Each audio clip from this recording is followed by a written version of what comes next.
au début du mois d'août 2016, j'avais commencé à sentir des douleurs au niveau du rectum. Donc j'ai eu à me faire consulter et par un spécialiste bien sûr qui m'a orienté vers un chirurgien que j'ai eu à rencontrer.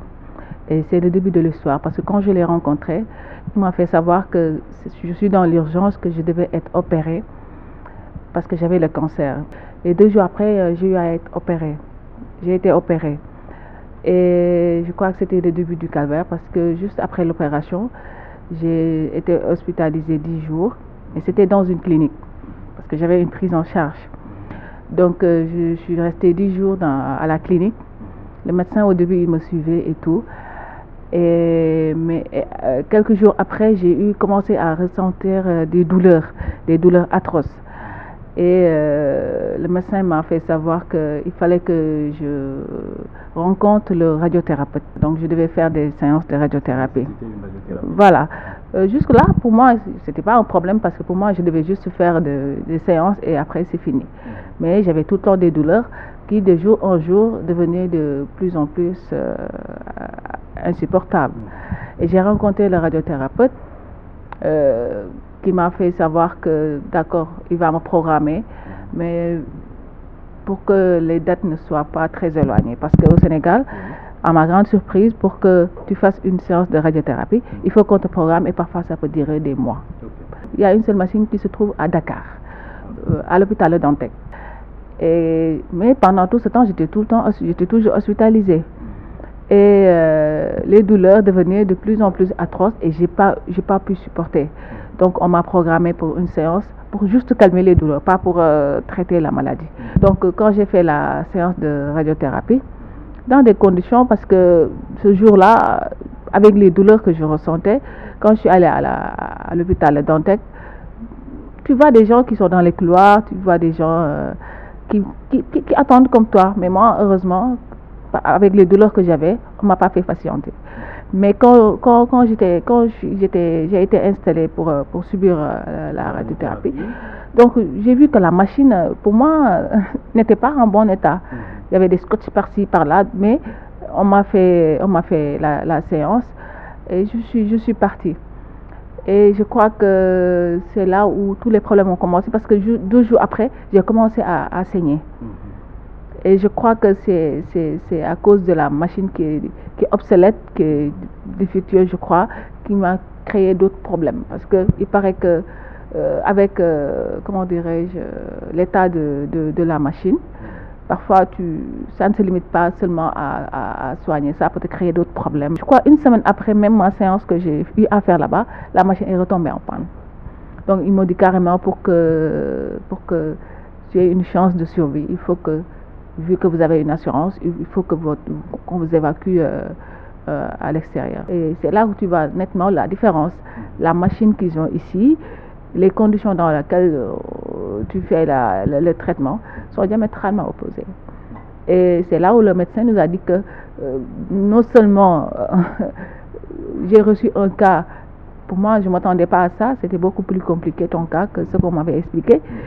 Mais comment dirais-je, l'opération, le traitement, la radiothérapie que tu as suivi là-bas, tout a été mal fait. Donc ça a créé tous ces problèmes-là.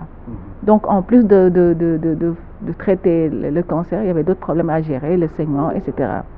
Et donc je suis restée 1 mois pour qu'on arrête le saignement. Ils m'ont amenée à la réanimation. Je suis passée là-bas, j'ai fait là-bas 15 jours. 15 jours très difficiles parce que moi, je ne vais pas dire que mon cas n'était pas très grave, mais au moins je pouvais parler, je pouvais discuter des fois avec des gens. Parfois je me sentais bien. Donc voir des malades qui sont en phase terminale, chaque jour des morts qui défilaient devant moi, c'était pour moi très, très difficile et insupportable. Au niveau du Sénégal quand même, j'ai vécu un stress permanent. Dans un premier temps, quand ma fille était à l'hôpital. Ensuite, dans un deuxième temps, le stress aussi, c'est au niveau des papiers à fournir pour qu'on puisse repartir. Parce que là, quand on a su que l'évacuer, quand on a su qu'il n'y avait plus de solution et que la seule solution qui restait, c'était partir, on a eu des problèmes parce qu'ils nous ont bloqués dans un premier temps pour qu'on parte.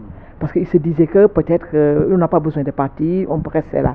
Il est arrivé un moment même où ma soeur m'a demandé est-ce que le cas n'est pas désespéré. Mais eux, ils savaient peut-être des choses que nous ne savions pas. Ils ont bloqué un moment, donc tout le monde était à bras le pied pour faire les papiers. Ceux qui devaient nous donner les papiers bloqués. D'autres, l'assurance était là bloquée parce que c'était millions qu'ils devaient sortir pour prendre en charge un malade.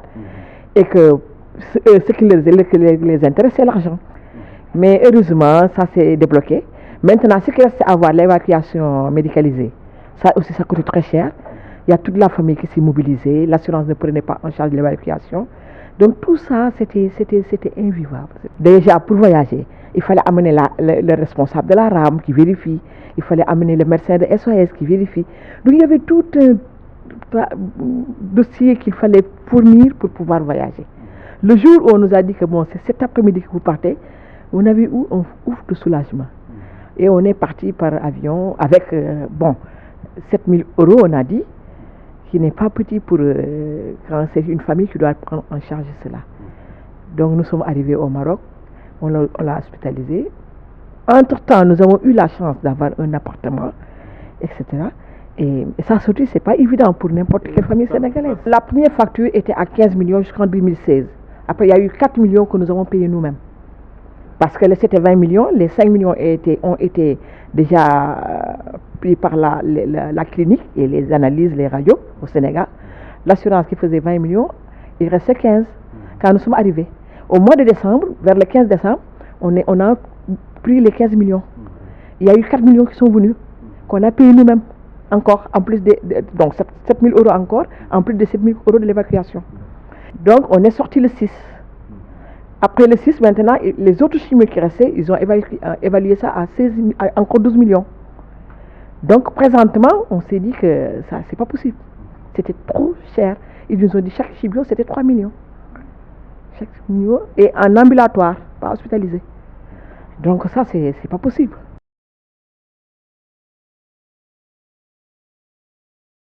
Dans principalement le Sénégal, la Guinée, la Côte d'Ivoire et la Mauritanie également.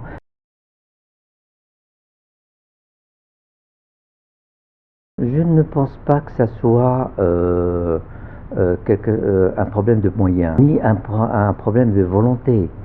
C'est peut-être un problème d'effectifs humains.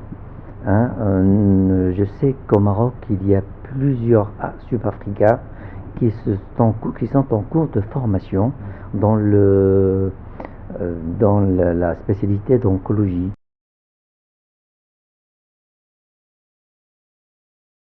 Bien sûr, tous les équipements qui sont modernes et qui sont d'actualité ont leur prix très élevé. C'est peut-être un petit frein, mais ce n'est pas le principal frein. L'équipement coûte cher, mais la santé n'a pas de prix.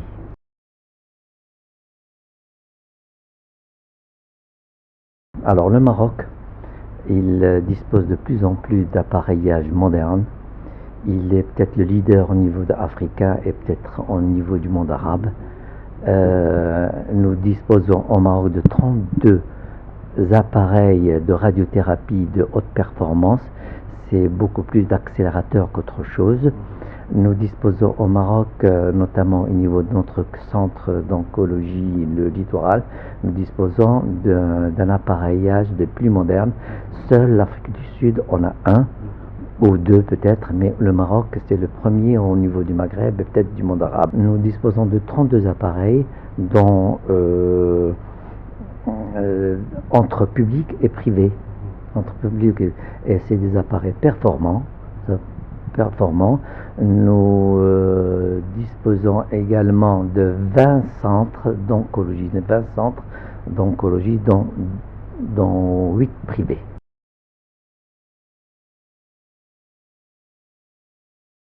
Non, c'est une technologie qui doit être dépassée maintenant, et vous savez, c'est comme l'électronique, ça évolue rapidement, et il y a maintenant des appareils de plus en plus performants.